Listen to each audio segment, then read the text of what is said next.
এটাই শেষ এবং একমাত্র বুদ্ধি বাংলাদেশের বিশ্বকাপ জেতার। মাথায় আপনাদের বুঝতে হবে সবসময় আমাদের টার্গেট কিন্তু next world cup, not this world cup. তুমি কোন শহরের মাইয়া গো লাগে উড়াদুরা চলে ওঠো বাংলাদেশ। ভাই সাহেব, আপনারা কেউ চিন্তা করেন না, এবারে ওয়ার্ল্ড কাপ ট্রফিটা কিন্তু আমরাই নিব। আপনারা একদম নাকে তেল দিয়ে বাড়িতে যা ঘুমান, এবার দেখবেন যে বিশ্বকাপ ট্রফিটা বাংলাদেশে আইতেছে। ওই শান্ত ভাই, চাপাটা একটু বেশি হয়ে যেতেছে না? আপনি যেভাবে চাপা মারতেছেন দেশবাসী তো বুঝে যাইবো। আমরা যেভাবে ইন্ডিয়ার দাদাগুলোকে হারলাম, এটা দিয়ে হয়তো দেশবাসী বুঝে গেছে যে আমরা কি ছিটতে পারবো এবার। ওই বেটা কথা কম কর, তুই কি বুঝলে গেছিস আমি তখন ক্যাপ্টেন। বেশি কথা কইলে তোর কিন্তু এবার দলে রাখবো না। ও আমি আপনাদের একটা কথা বলতে চাই, শান্ত ভাইয়ের ক্যাপ্টেন্সি কিন্তু একদম বিশ্বমানের ক্যাপ্টেন্সি। তিনি যেভাবে ক্যাপ্টেন্সি করে মনে হয় যে ক্যাপ্টেন্সি তার রক্তে মিশে আছে। তিনি অনেক ভালো মানের ক্যাপ্টেন। তিনি যদি এইভাবে ক্যাপ্টেন্সি করে থাকে তাহলে আমাদের বিশ্বকাপ নেওয়া থেকে কেউ আটকাতে পারবো না। মাথায় আপনাদের বুঝতে হবে সবসময় আমাদের টার্গেট কিন্তু next world cup, not this world cup. Liton ভাই, শান্ত ভাই, সমগ্র বাংলাদেশি সাপোর্টারদের একটাই চাওয়া যে আপনারা দুইজন কবে রানে ফিরবেন। বাংলাদেশের মানুষ কি আদৌ দেখতে পারবে আপনাদের হাতে রান? আরে ভাই, আপনি এটি কি কইতাছেন? দেখেন নাই দাদাদের সঙ্গে কি ম্যাচটা খেলছি, মাত্র 100টা রান হইলে আমি সেঞ্চুরি করে ফেলতাম। আর যে লিটন দেখতেছেন আমার পাশে, ও তো মাত্র 94 রানের জন্য লিটন কুমার দাস সেঞ্চুরি করতে পারে নাই। থাক লিটন, মন খারাপ করিস না, সামনে বার তুই সেঞ্চুরি করতে পারবি। তো যাই হোক, আমি সমস্ত দেশবাসীর কাছে একটাই কথা বলতে চাই যে এবারের বিশ্বকাপ আমরা যেভাবে আগাচ্ছি, যেভাবে আমরা নিয়ে যাচ্ছি, এবারের বিশ্বকাপ আমরা জিতবো। ওস্তাদ এত চাপ মারতেছেন, এটা কি আসলে সত্যি হইব? ওই বেটা চুপ থাক, কি হইব না হইব সেটা আমি বুঝবো। তুই কি তোর জায়গা হারাইতে চাস নাকি?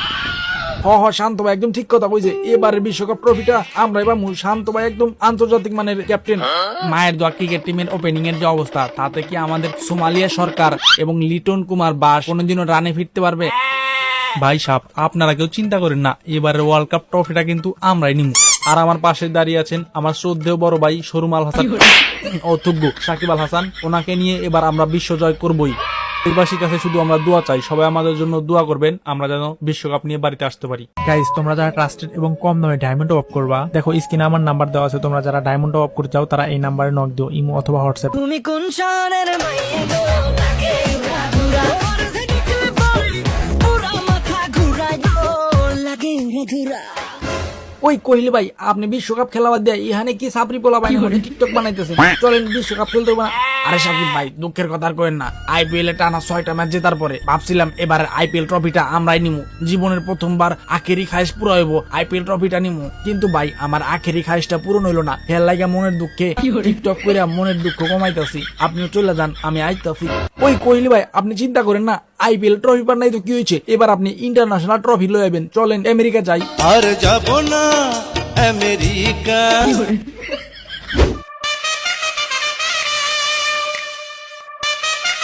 এই বাচ্চারা শোনো, তোমাদের সবাইকে একটা কথা কয়ে রাখি, এইটা আমার জীবনের শেষ বিশ্বকাপ। এইবার ট্রফিটা আমার নিতে হইব, আমার জীবনের আখেরি খাইশ পূরণ করতে হইব। বিশ্বকাপ ট্রফির উপরে তোমরা কেউ নজর দিও না, নজর দিলে কিন্তু তোমাদের চোখ তুলা ফালামো।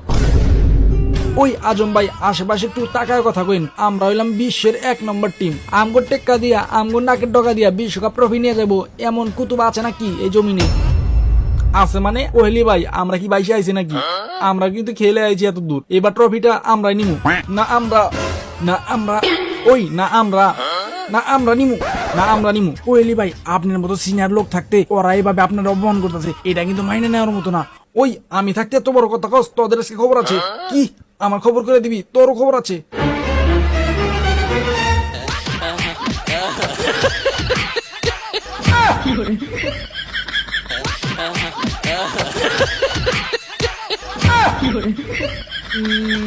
এইটাই তো চাইছিলাম, সবাই মারামারি করবো, এর পাক দিয়া ট্রফিটা বাংলাদেশে লইয়া যাবো। এইটাই শেষ এবং একমাত্র বুদ্ধি বাংলাদেশের বিশ্বকাপ জেতার।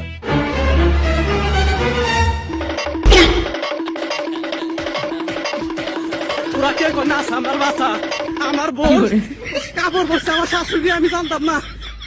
গাইস আজকে আমি তোমাদেরকে দেখাবো আমি এই ভিডিওগুলো কিভাবে বানাই, কতটা কষ্ট করতে হয় আমার একটা ভিডিও বানাইতে। ফার্স্ট অফ অল তোমরা নিচে দেখো যে কতগুলো অডিও আর উপরে দেখো কতগুলো ভিডিও। এই ভিডিওগুলো কিন্তু এখানে এমনি এমনি আসে নাই, ফার্স্টে 3D বানাইতে হয়েছে, তারপর এখানে আনতে হয়েছে, আর তারপরে এখানে অডিও অ্যাড করতে হয়েছে, আর অডিও অ্যাড করার পরে অডিওগুলো মিলাইতে হয়েছে, তারপর ভিডিও মিলাইতে হয়েছে, তারপর কালার গ্রেড করতে হয়েছে। এখানে অনেকগুলো প্রসেস আছে, যেটা একটা ভিডিও বানাইতে আমার কমপক্ষে হলো 7 দিন লাগে পুরো প্রসেস শেষ করতে। আর এই 7টা দিন পরে আমি যদি একটা ভিডিও বানাই, তারপরে তোমরা সেই ভিডিও দেখে লাইক করো না, কমেন্ট করো না, আসলে এটার জন্য অনেক বেশি খারাপ লাগে। সো তোমাদের কাছে আমার একটা রিকোয়েস্ট থাকবে, আজকে ভিডিওতে লাইক করে দিবে এন্ড কমেন্ট করবা যে ভিডিওটা কেমন হয়েছে। আর সাবস্ক্রাইব এবং পেজে ফলো না দিয়ে থাকলে অবশ্যই ফলো এবং সাবস্ক্রাইব তো মাস্ট।